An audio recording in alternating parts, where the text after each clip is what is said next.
Ohio State has landed its 2026 quarterback, and his name is Luke Fahey. So let's talk about what Luke Fahey joining up with Ohio State means for the Buckeyes going forward.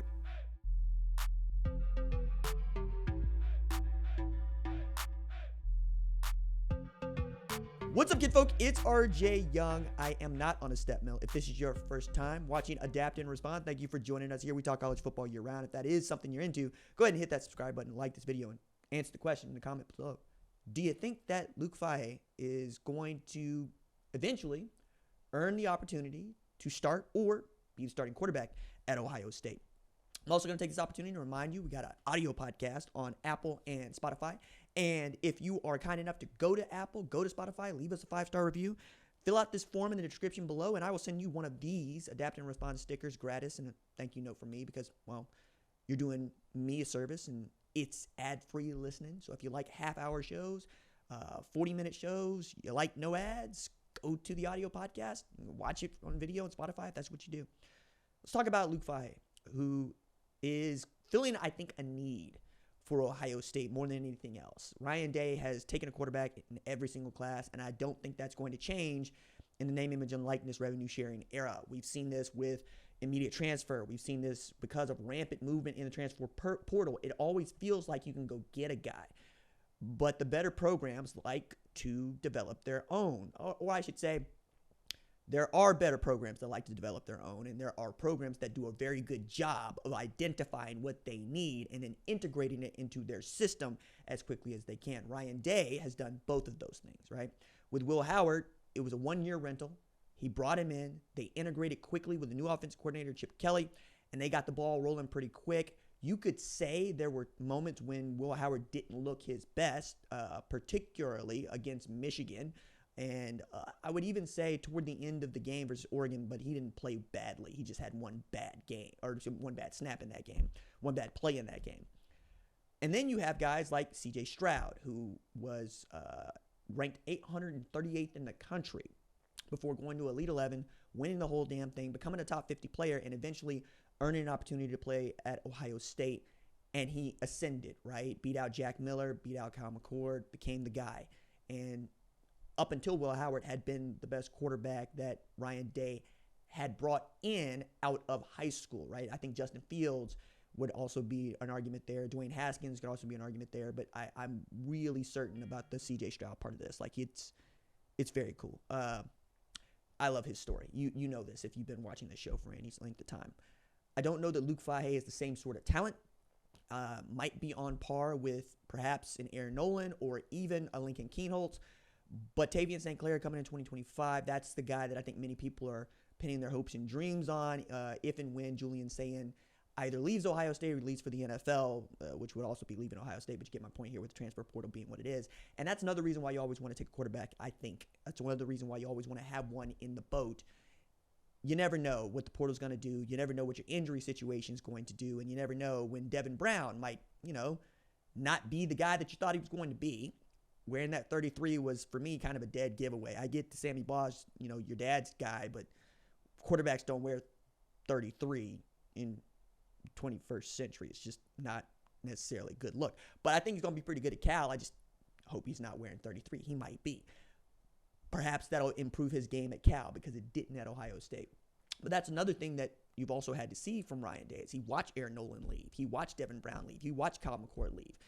Having a guy, no matter what you think the class might be, like Chris Henry being the jewel of that class, is always important. Now, he's a 4-star prospect in the composite, which I think is important to note here. So it's an Ohio State caliber quarterback out of Mission Viejo.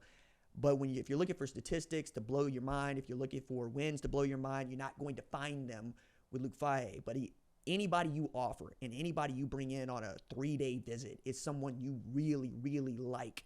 And for Ryan Day to really, really like a quarterback is enough for me. Alongside Steve Sarkisian, Lincoln Riley, I don't think there's a better evaluator of quarterbacks in our game today as a head coach, right? I think Will Stein as an offensive coordinator has been pretty damn good about who it is he decides to let run the offense for him. Kenny Dillingham at Arizona State might be in this echelon with the the head coaches when we think about it. And there's a couple other guys I'm sure that you could mention that deserve mention in this conversation for their quarterback evaluation, which is more of an art than it is a science. But I really do enjoy knowing that you got one in the boat a little bit later in the process than you would like to, given we usually get a quarterback as soon as we possibly can to join up. It's not always the case. But you saw this with Oklahoma with Bo Bentley, but that was after knowing you're going to lose Jaden O'Neal to Florida State. Florida State gets Jaden O'Neal. This has been, the season for solidifying your quarterback spot in your upcoming recruiting class. And as we get into the season, we get closer to December, early signing period is taking on a little less of an importance, and the portal is really what we're waiting on. And while I would love to see that thing go from 2 windows to 1 window, it is the window that we're watching the most because those guys, for the most part, have already shown they can play. Like Kurt Cignetti actually nailed this at Indiana when he was going, and he told me straight up, look, I'm looking for guys that were starters everywhere else and played a lot of football. And I'm not really that sincere or insincere about where it is you played. I do want to see the stats. I do want to see the starts. I want to see that you were the guy where you were.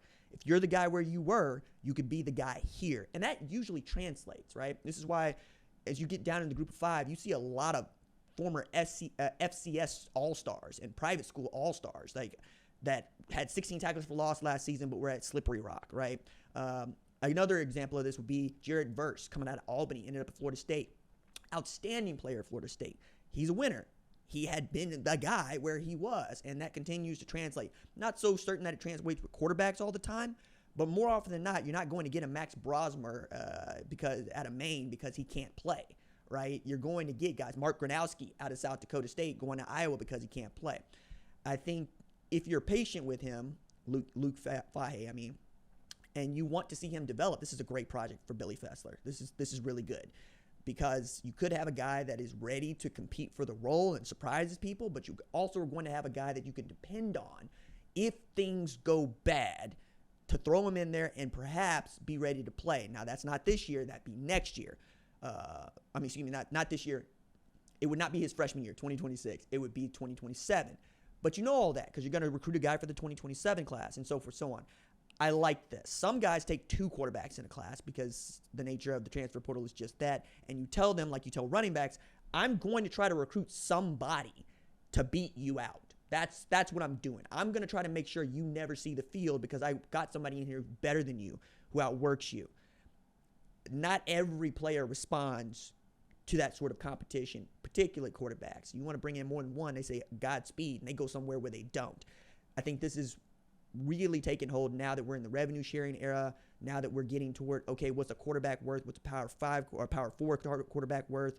What's an FCS All-American worth when he goes to Power 4? What happens when guys move up? Like Darren Mensah from Tulane, a G6 school, to a Power 4 school in Duke, getting $8 million for the next 2 years, right? You got to be doing this just right. And the way in which they bid out the NIL situation at Ohio State deserves a little bit of credit too. Like they really know what they're doing with their money and how it's getting paid out, both in the revenue sharing and in the NIL. And they usually reward guys that not only stick with Ohio State, but produce at Ohio State. They want to say, oh, okay, cool. You have exceeded our expectations or met our expectations. We need to pay you accordingly. And I'm going to add this, and I put this on the back end because if you're still listening, you're probably an Ohio State superfan. I don't know that there's a better general manager in America than Mark Pantoni. I don't think there is. I don't think there's a guy that's seen better players, better evaluations, and he's finally getting paid like that. Never met the man, right? That you should know that. Never met the man. But the guys that he says are good turn out to be amazing. And when they said things like, we've never seen somebody like Jeremiah Smith, and you hear it coming from the guy like that, you go, oh my God. And you ring the alarm, which is what I was doing all of last February, all of last March, all of last April, all the way up to, and then you get a guy who was the best player on his team as a true freshman and is the future of the sport already, signing the deals with Red Bull and Adidas and probably making somewhere close to $10 million this year as a 19-year-old. I mean, it's a lot of pressure. It's a lot of heat, but he has certainly been that guy.